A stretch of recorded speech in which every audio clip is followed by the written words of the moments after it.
That's what I'm saying is like this could be like you said, if everything you're assuming is true, like that's not something that's outside of the realm of my imagining a possibility. But all this stuff combined, all the whistleblower stuff, like this does seem point more to me that like, hey, this seems like they're being malicious about it. All these anecdotes come up. Yeah, they're anecdotes, but it's like I find it very hard to believe that every single one of these people are being properly denied coverage and also just did not know that they could do X, Y, or Z to fix their situation. This would be what I would say. I would read 5 paragraphs of this. This is just how I feel about this entire thing, okay? I feel this way about a lot of things. Which okay? part? Where? Sorry?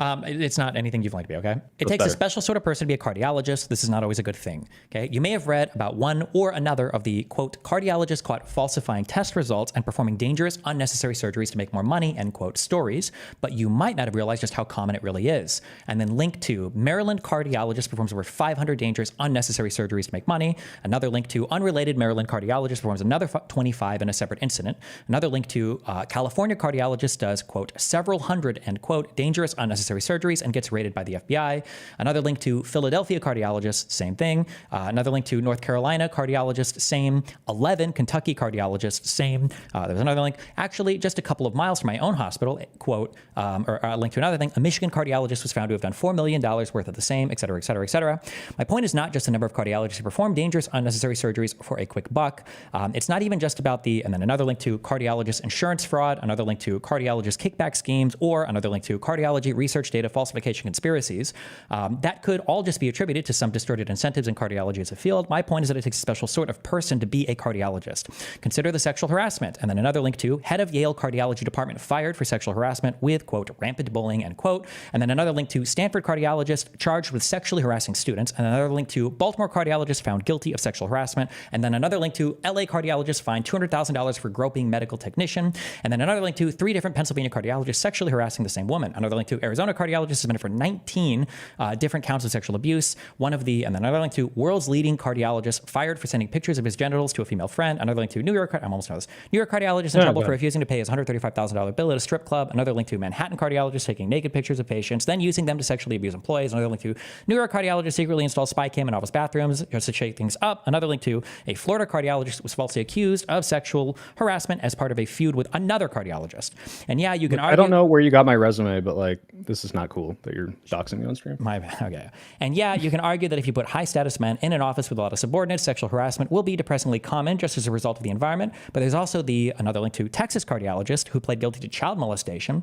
And then another link to California cardiologist who killed a 2-year-old kid. And then another link to the author of one of the world's top cardiology textbooks was arrested on charges that Wikipedia describes only as, quote, related to child pornography and cocaine, end quote. Then it gets weird. Did you hear about the Australian cardiologist who is fighting against extradition to Uganda, where he's accused of terrorism, aggravated robbery, and murdering 7 people?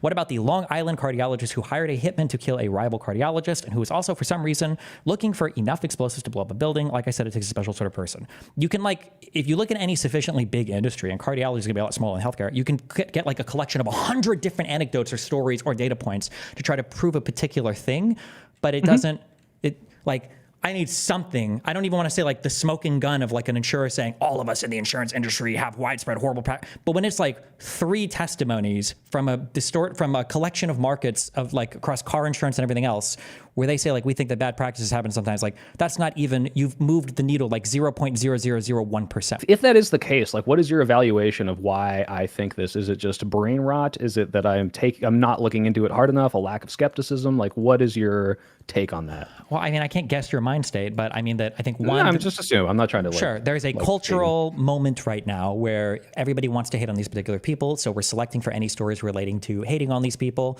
And then there's obviously this book you've read that seems to be somewhat formative. If that is the case, then I can understand why you'd be like predisposed in this direction in feeling these particular things.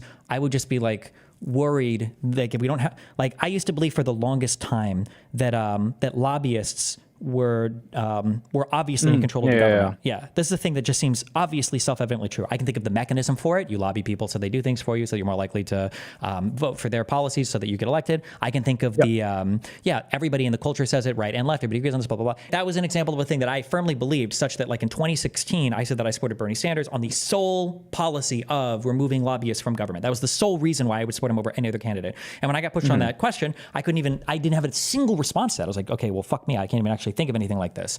It's possible that in a certain information environment, you can come to heavily believe like a particular thing for a variety of reasons that seem like very justified. But then when it comes time to actually prove the thing, this is why like every time I bring up a claim now on stream, I've done this for a couple of years, where it's like I need to Google the thing to make sure that I'm remembering a real study and not just like some cultural zeitgeist moment where I think that this is a thing that I thought was a thing because somebody else said it was a thing.